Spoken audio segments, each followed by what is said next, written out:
ఈవీఎంలకు సంబంధించి నేను చంద్రబాబు నాయుడు గారిని, ఇన్ఫ్యాక్ట్ మీరంతా కూడా చంద్రబాబు నాయుడు గారిని ఒక ప్రశ్న సూటిగా అడగాలమ్మా.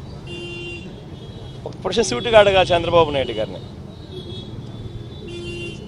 ఈవీఎంలు అన్నది 80% ఆఫ్ ది జనాభా ఓట్లు వేసినారు. రికార్డ్ పోలింగ్ 80% జనాభా వెళ్ళి పోలింగ్ బూత్లో బటన్ నొక్కినారు. బటన్ నొక్కిన తర్వాత వాళ్ళు ఏ పార్టీకి ఓటేశారని వీవీప్యాట్లో వాళ్ళకి కనిపిస్తూ ఉంది. వాళ్ళకి వీవీప్యాట్లో వాళ్ళు వేసిన ఓటు, వీవీప్యాట్లో వాళ్ళకి కనిపించే ఓటు రెండు మ్యాచ్ అయ్యాయి కాబట్టి వాళ్ళు సాటిస్ఫై అయ్యి బూత్లో నుంచి బయటకు వచ్చారు. ఈ 80% మంది ఎవరైతే ఓటేశారో ఎవడు కంప్లైంట్ చేయాల, ఏ ఓటరు కూడా కంప్లైంట్ చేయాల. ఇప్పుడు నేనున్నాను, వెళ్ళి నేను ఫ్యాన్ గుర్తుకు నేను నొక్కిన తర్వాత వీవీప్యాట్లో నాకు సైకిల్ గుర్తు కనిపిస్తే నేను ఎందుకు గమ్మనుంటాను కదా. బూత్లో అక్కడే నేను గొడవ చేసిండు, బూత్లోనే వెంటనే కంప్లైంట్ లాంచ్ చేసిండు, బూత్లోనే అన్ని చేసిండు కదా. అట్లా ఏ పార్టీకి ఎవరన్నా కానీ ఇలా ఓటేసిన తర్వాత వీవీప్యాట్లో వేరే పార్టీకి ఓటేసినట్టుగా ఎవరికి కనిపించలేదు కాబట్టి 80% మంది జనాభా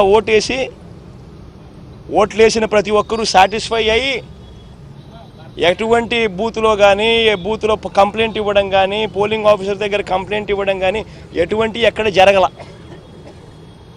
ఇవన్నీ చంద్రబాబు నాయుడు గారికి తెలిసి తాను ఎవరికి ఓటేసాడో తనకే తెలియదని చెప్పి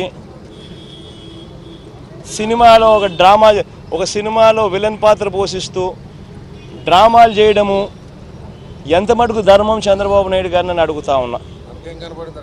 ఇంకొకటి రెండో విషయం, ఇంకోటి చంద్రబాబు నాయుడు గారిని అడుగుతా ఉన్నా. పోలింగ్ మొదలయ్యే ముందు ప్రతి పోలింగ్ బూత్లోనూ అన్ని పార్టీలకు సంబంధించిన పోలింగ్ ఏజెంట్లు అక్కడ కూర్చుంటారు. వాళ్ళందరూ కూర్చున్న తర్వాత ఈవీఎంలు వీళ్ళందరూ చెక్ చేస్తారు, వీళ్ళందరూ టెస్ట్ చేస్తారు. 50 ఓట్లు మాక్ పోలింగ్ చేస్తారు. 50 ఓట్లు మాక్ పోలింగ్ చేస్తారు ఈ పోలింగ్ ఏజెంట్స్. వాళ్ళు నొక్కిన గుర్తు వీప్యాట్లో వాళ్ళకు స్లిప్ ఏదైతే బయటకు వస్తుందో ఆ గుర్తు రెండు మ్యాచ్ అయినాయా లేదో చూసుకుంటారు. చూసుకున్న తర్వాత వీళ్ళు సంతకాలు పెడతారు, పోలింగ్ ఏజెంట్ సంతకాలు పెడతారు. మేము వెరిఫై చేసినాము, 50 ఓట్లు ఒక్కొక్కరు 50 ఓట్లు వెరిఫై చేసినాము, ఈవీఎంలు బాగా పనిచేస్తూ ఉన్నాయి అని సంతకాలు పెడతారు. ఆ సంతకాలు పెట్టిన తర్వాతనే జనరల్ ప్రజలకు, పబ్లిక్కు ఓటింగ్ను పర్మిట్ చేస్తారు. ఓటింగ్ తర్వాతనే అవకాశం ఇస్తారు జనరల్ పబ్లిక్కు. మరి ఇటువంటి తెలుగుదేశం పార్టీకి సంబంధించిన ఏజెంట్లే అన్ని పార్టీలకు సంబంధించిన ఏజెంట్లతో పాటు కలిసి నొక్కి వీవీప్యాట్లలో కూడా దాన్ని చూసుకొని కరెక్ట్గా అన్నీ పనిచేస్తూ ఉన్నాయని చెప్పి వెరిఫైడ్ అని చెప్పి సంతకం పెట్టి పోలింగ్ ఆఫీసర్లకు ఇచ్చిన తర్వాతనే పోలింగ్ మొదలైంది. మళ్ళీ ఏ రకంగా చంద్రబాబు నాయుడు గారు చెప్తారు ఈ రకంగా ఈవీఎంలు అది జరిగాయి, ఈవీఎంలు ఇది జరిగాయి, నేను ఎవరికి ఓటేసానో నాకు తెలియదు అని చెప్పి ప్రజలను తప్పుదోవ పట్టించడం నిజంగా ఒక ముఖ్యమంత్రి స్థాయిలో ఉన్న వ్యక్తి చేయదగ్గ పనేనా అని అడుగుతా ఉన్నా. ఇక మూడోది చంద్రబాబు నాయుడు గారిని మీ తరపున అడుగుతా ఉన్నా, మీరు కూడా దయచేసి అడగండి.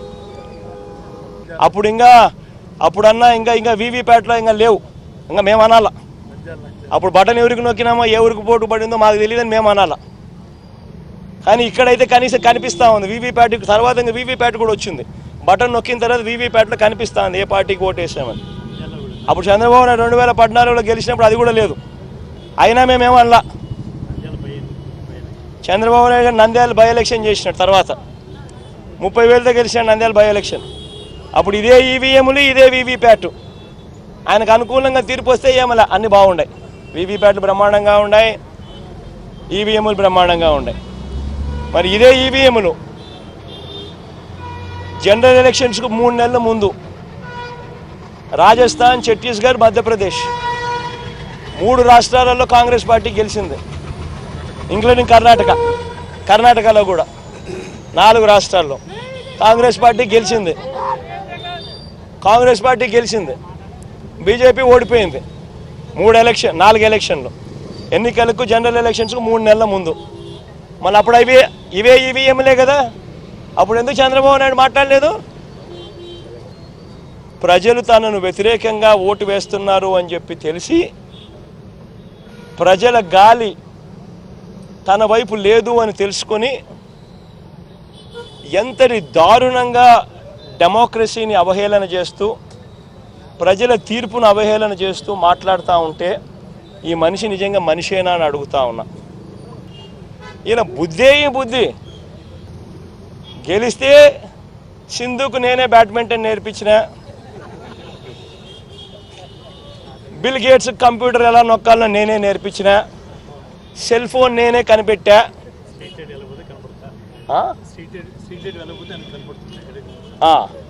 ఎక్కడన్నా కానీ స్ట్రీట్ లైట్ వెలగకపోతే నా కంప్యూటర్లో నాకు కనిపిస్తుంది. ఇవన్నీ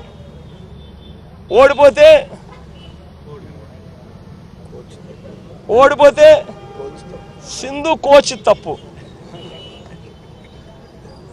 నా computer correct, bill gates button నొక్కడం కరెక్ట్గా నొక్కల. ఇవన్నీ మాట్లాడతాడు. ఇదే జరుగుతూ ఉంది.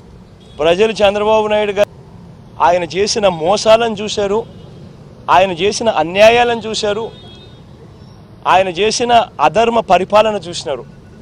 చూసిన తర్వాత ప్రజలు ఇటువంటి పరిస్థితుల్లో చంద్రబాబు నాయుడు గారు తాను ఓడిపోతున్నాడు అని తెలుసుకొని దానిని తన అన్యాయమైన మోసపూరిత పాలన మీద రాకుండా ఈవీఎంలో లేకపోతే ఇంకొకడో విశ్వ ప్రయత్నం చేస్తూ ఉన్న అన్యాయమైన పరిస్థితి ఇవాళ ఈ రాష్ట్రంలో చూస్తూ ఉన్నాం.